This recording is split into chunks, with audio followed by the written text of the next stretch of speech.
Quantum, Chhatra Sangh Chowk, Gorakhpur. Students, today we are going to discuss the M-Star paper which was held on 19th of December 2021. This is a paper of class 10th medical aspirant students. Okay, so the question 1 is, two plane mirrors are parallel to each other and spaced 20 centimeter apart. An object is kept in between them at 15 centimeter from A. Out of the following, at which points images are not formed in mirror A? Mirror A से सारी distances major करनी है. देखें, physics की तुलना में इस सवाल को रीजनिंग का कहा जाना ज्यादा बेहतर है. हम ये कह रहे हैं कि हमारे पास दो मिरर हैं, मिरर ए और मिरर बी. इनके बीच की दूरी कितनी है? 20 सेंटीमीटर. और एक ऑब्जेक्ट कहां पर रखा हुआ है? ए और बी के बीच में 15 सेंटीमीटर पे. तो यहां से कितना दूर है? 5 सेंटीमीटर. देखो, ठीक है. अब कह रहा है कि कहां पर इमेज नहीं बनेगी मिरर ए से. तो चलिए देखते हैं ए और बी से इमेजेस कहां कहां बन रही हैं. देखें, ए से पहली इमेज 15 सेंटीमीटर दूरी पर यहां पर बनी, इसे मैं 1 कह रहा हूं. और इससे पहली इमेज यहां पर बनी 5 सेंटीमीटर पे, और ये 15 पे, इसको मैं 1 डैश कह रहा हूं. अब मिरर ए के लिए क्या ये 1 dash is acting as what? एक ऑब्जेक्ट. तो टोटल डिस्टेंस कितनी हुई? 20 और 5 25. तो 25 पर बना दिया इसने, 2 नाम दे दिया. और बी के लिए ये 1 कैसा काम कर रहा है अब? ऑब्जेक्ट का. तो डिस्टेंस कितनी हुई? 20 और 15 35 35. तो यहां से टोटल 35 पर इसने बना दिया. चलिए भाई, बहुत बढ़िया. इसको 2 डैश नाम दे दिया. अब मिरर ए के लिए ये ओ का बना चुका, 1 डैश का बना चुका. 2 डैश कितनी दूरी पर है? 20 और 35. कितना हुआ? 55. 55 पर बन गया 3. तो ऑप्शंस देखें, 15 25 55 45. कौन सा ऑप्शन सही है? कहां पर नहीं बनी? 45 सेंटीमीटर. ठीक है. अगला सवाल. A rod of length 5 centimeter lies along the principal axis of a concave mirror of focal length 10 centimeter in such a way that the end farther from the pole is 15 centimeter away from it. Find the length of the image. Cool. आइए करते हैं, मिलके करते हैं. देखिए, दूसरा सवाल है ये, सवाल नंबर 2. एक कॉन्केव मिरर है हमारे पास जिसकी फोकल लेंथ कितनी दी हुई है? 10 सेंटीमीटर. चलो भाई, 10 सेंटीमीटर इसकी फोकल लेंथ है, मतलब यहां पर कहीं फोकस है इसका, मान लिया हमने. अब कह रहा है एक रॉड है जिसकी लेंथ 5 सेंटीमीटर है और ये प्रिंसिपल एक्सिस के अलोंग लाई करती है, और इस तरीके से in such a way that the end farther from the pole is 15 centimetre away from it. ठीक है भाई, ये 10 था, 5 सेंटीमीटर की रॉड. क्या रॉड ऐसी ही रखी जाएगी? देखो, रॉड का जो फार्दर पॉइंट है, क्या वो एंड से पोल से 15 कितनी दूरी पर है? 15. क्या डायग्राम सही बना है? अब देखें, इस पॉइंट का नाम ए लेता हूं और इसका बी लेता हूं. क्या जो रॉड का ये जो बी पॉइंट है, क्या ये फोकस पर ही रखा हुआ है? और ए वाला पॉइंट फोकस और सेंटर ऑफ कर्वेचर के बीच में रखा हुआ है. अगर आप बहुत ध्यान से सोचें, लॉजिकली सोचें, तो ए की जो इमेज है, अगर ऑब्जेक्ट सी और एफ के बीच में रखा होता है तो इमेज कहां बनती है? सी और इंफिनिटी के बीच में. तो मान लिया ये सेंटर ऑफ कर्वेचर है, तो ए की इमेज मान लिया यहां कहीं बन गई ए डैश. लेकिन जरा बताओ, पॉइंट बी जो है, क्या वो फोकस पर ही रखा है? उसकी इमेज, अगर कोई ऑब्जेक्ट फोकस पर है तो उसकी इमेज कहां बनती है? इंफिनिटी पर. तो बी की जो इमेज है वो इंफिनिटी की तरफ कहीं टेंड करती जा रही है. बताओ लेंथ ऑफ द इमेज कितनी आएगी? अनंत, इंफिनिटी. क्योंकि बी की तो हमें इमेज मिली ही नहीं, कहां मिली, इंफिनिटी पे, तो लेंथ ऑफ द इमेज क्या हो गई, infinity. So the correct option is infinite. ठीक है, चलिए अगला सवाल, फिर से एक कॉन्वेक्स स्फेरिकल मिरर का सवाल, जिसमें कह रहा है जिसका रेडियस ऑफ कर्वेचर कितना दे रखा है, 1.2 मीटर। चलो भाई बहुत बढ़िया, आ जाओ। एक कॉनकेव मिरर है हमारे पास जिसकी रेडियस ऑफ कर्वेचर 1.2 मीटर दिया है, तो फोकल लेंथ बता दो बेटा, क्या ये 60 सेंटीमीटर होगा कि नहीं होगा, बोलो।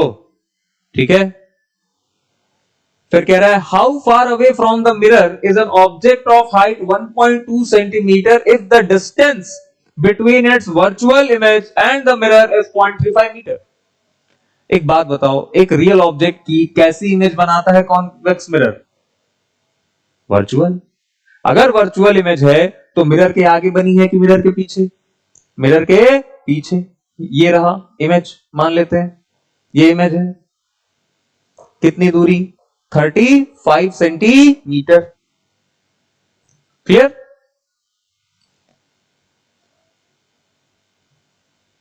ऑब्जेक्ट की डिस्टेंस पूछा है कि u कितना है, बताओ कहां पर रखा जाए। How far away from the mirror is an object of height 1.2 centimetre if the distance between its virtual image and the mirror is 0.35 metre. Okay, formula apply करते हैं, 1 upon v plus 1 upon u equal to 1 upon f।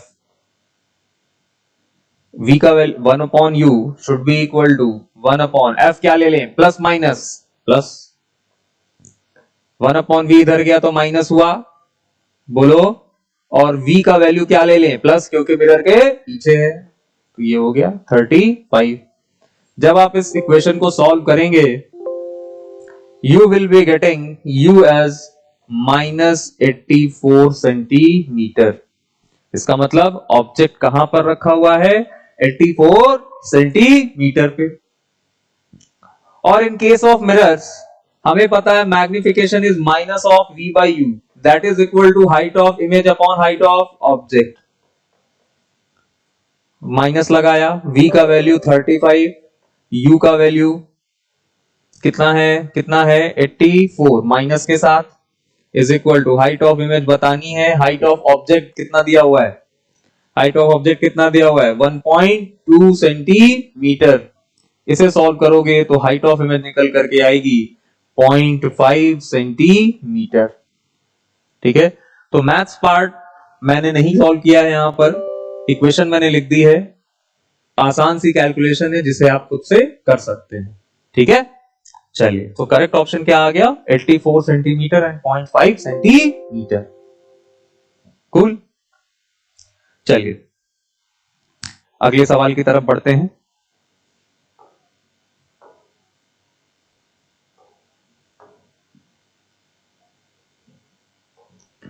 Question number 4, a man uses a concave mirror for shaving. Obvious सी बात है, shaving mirror कौन से होते हैं, concave mirror होते हैं। He keeps his face at a distance of 20 cm from the mirror and gets an image which is 1.5 times enlarged. Find the focal length of the mirror. ठीक है, shaving mirror क्या होता है, concave mirror होता है, हमें पता है। आइए, u का वैल्यू दे रखा है 20 सेंटीमीटर, तो क्या इसे माइनस में लेना चाहिए, और मैग्निफिकेशन दे रखा है कितना 1.5, एनलार्ज इमेज, और हम ऐसा मान रहे हैं कि वर्चुअल इमेज देख, वर्चुअल इमेज होगी। ठीक है, हमें पता है m is equal to f upon f minus u, magnification है 1.5, फोकल लेंथ बतानी है, u का वैल्यू -20 रखा तो ये +20 हो गया, ये +20 हो गया। यहां पर हमें मिला 1.5 इंटू एफ प्लस 1.5 का मल्टीप्लाई 20 में होगा तो 30, that is equal to F. इसको इधर ट्रांसफर करो तो ये हो गया 0.5 एफ इज इक्वल टू 30, तो एफ का वैल्यू कितना माइनस में, तो एफ का वैल्यू कितना आ गया -60 सेंटीमीटर। तो सही बात है, कॉनकेव मिरर की फोकल लेंथ क्या लेते हैं, नेगेटिव कितना 60 सेंटीमीटर। मीटर। करेक्ट ऑप्शन है डी। ठीक है, चलो अगले सवाल की तरफ बढ़े।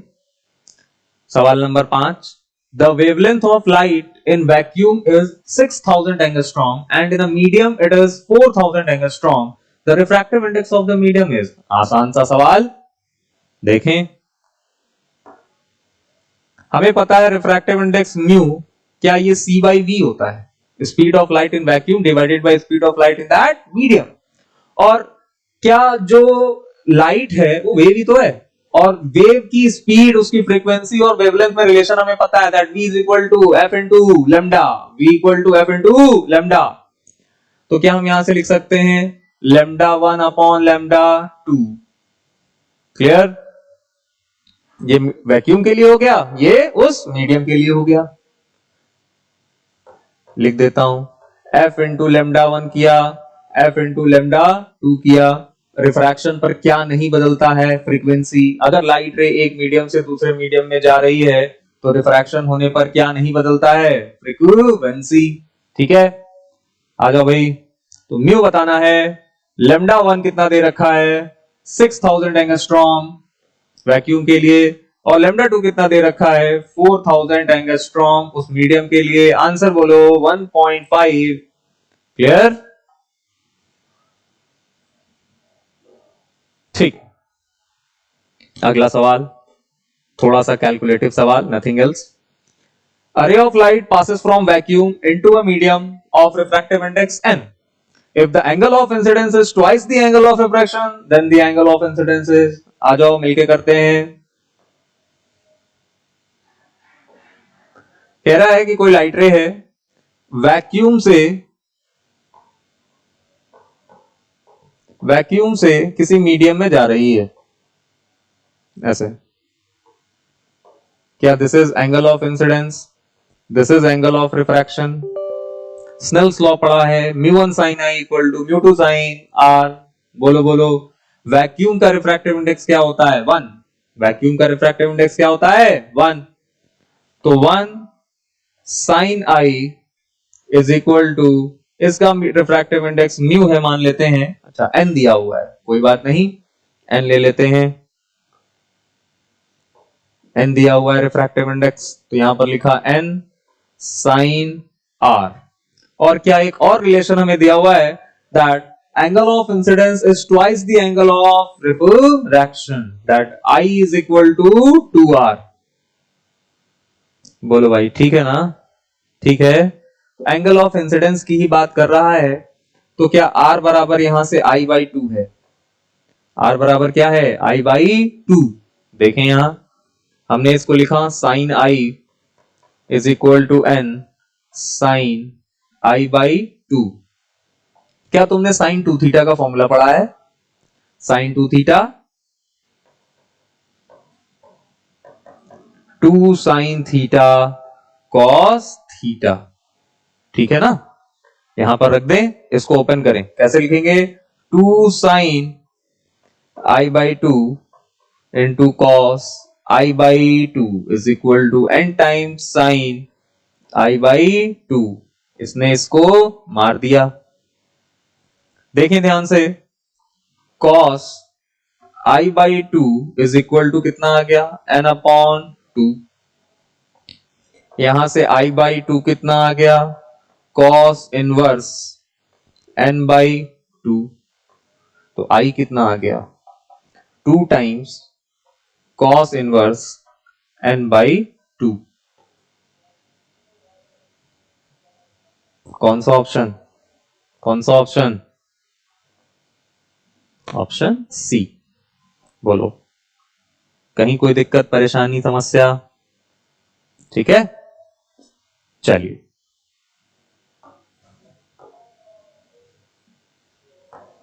अगला सवाल, सवाल नंबर 7।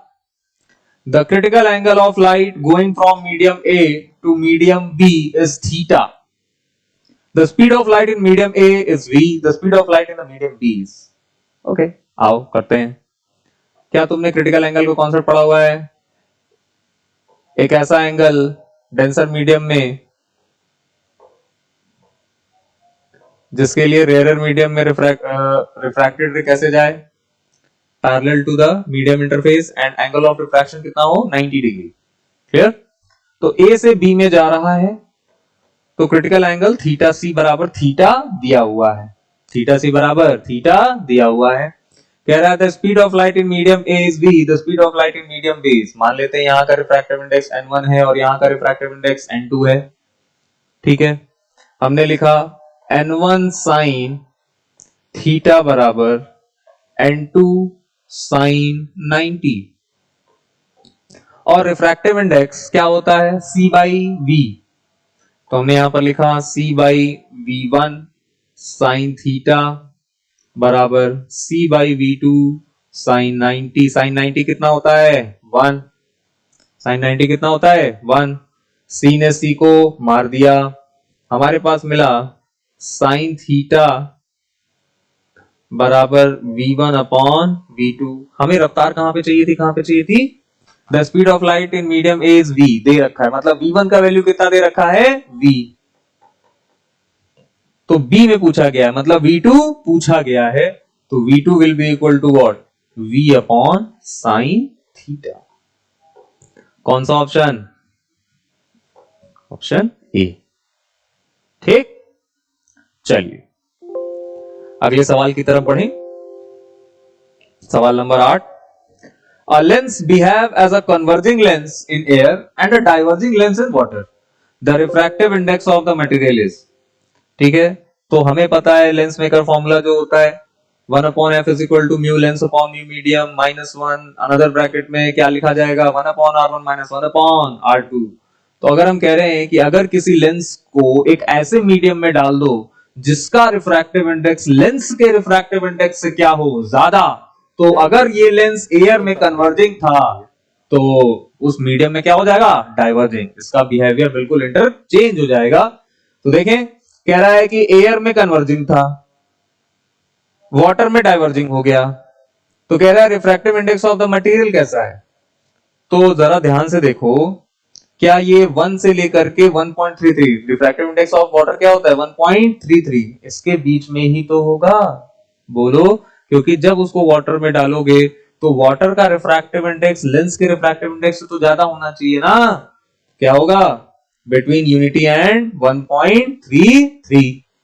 ठीक है, सवाल number 9, for a normal I the least distance of distinct vision is, सबको पता है कितना 25 सेंटीमीटर, दैट इज 0.25 मीटर। ये वो डिस्टेंस है जिसमें एक हेल्दी ह्यूमन आई इससे नजदीक की चीजें क्लियरली देख नहीं पाएगा। अगर 25 से नजदीक और रख दें और कम दूरी कर दें तो हमें क्लियर दिखाई नहीं देगा फॉर नॉर्मल हेल्दी आई। ठीक, सवाल number 10, an object is placed at a distance u from a concave mirror and its real image is received on a screen placed at a distance of v from the mirror. If f is the focal length of the mirror, then the graph between 1 by v versus 1 by u। देखें इधर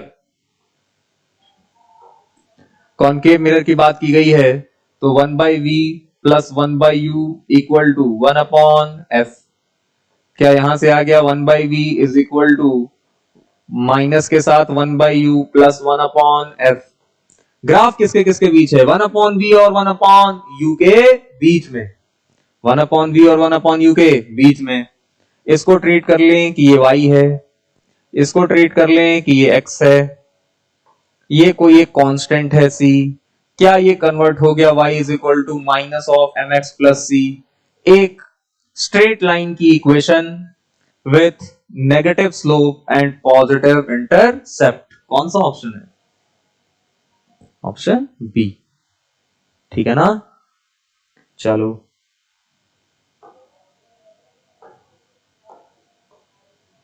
अगला सवाल, सवाल number 11, a person with a defective sight is using a lens having a power of plus 2d and the lens he is using is, जरा बताओ अगर positive है the power of the lens, कौन सा लेंस है convex lens. ठीक है, और हमें पता है P इक्वल टू क्या होता है, P इक्वल टू क्या होता है 100 अपॉन f, ठीक है ना, where f is in centimetre. Power कितनी दी हुई है, +2, 100 अपॉन f, f का वैल्यू क्या आ गया, 50 सेंटीमीटर। तो मीटर में कितना हुआ, 0.5 मीटर, यस और नो, ठीक है। तो correct option is convex lens with focal length of 0.5 metre. Correct option is D, ठीक है। चलिए अगला सवाल है, सवाल नंबर 12। A thin symmetrical double convex lens of power P is cut into 3 parts as shown in the figure. Figure दिख रहा है ये। पावर ऑफ ए वाले पार्ट का पावर क्या है? अगर हम लेंस को कट कर देते हैं इस तरीके से, हॉरिजॉन्टली अगर कट किया इस तरीके से, तो पावर में कोई चेंज आने वाला नहीं है, बिकॉज फोकल लेंथ में कोई चेंज आने वाला नहीं है। रेडियस ऑफ कर्वेचर दोनों तरफ से तो सेम ही रही ना, जैसे पहले थी वैसे ही बाद में है, तो पावर अभी भी क्या रही, P, ठीक है। चलिए अगले सवाल की तरफ बढ़ते हैं, जो है आपका सवाल number 13। A convex lens of focal length 10 centimeter forms a virtual image of an object at 30 centimeter from the lens. The magnification produced will be, तो मैग्निफिकेशन का formula in case of lens m is equal to f minus v upon f, f minus v upon f in case of lens. Magnification क्या दिया हुआ है, अच्छा magnification निकालना है, चलो भाई ठीक है। फोकल लेंथ कैसा लेंस है, कॉन्वेक्स लेंस, तो फोकल लेंथ क्या ली जाएगी, प्लस में, माइनस v का वैल्यू कह रहा वर्चुअल इमेज है, तो किसके तरफ है, इंसिडेंट रेज की तरफ ही है, इमेज भी इधर ही है, तो v की वैल्यू भी क्या ली जाएगी, नेगेटिव, v की वैल्यू क्या ली जाएगी, नेगेटिव, तो माइनस और माइनस क्या हो गया, plus, upon focal length 10, answer बोलो +4, ठीक है, ठीक है। Question number 14।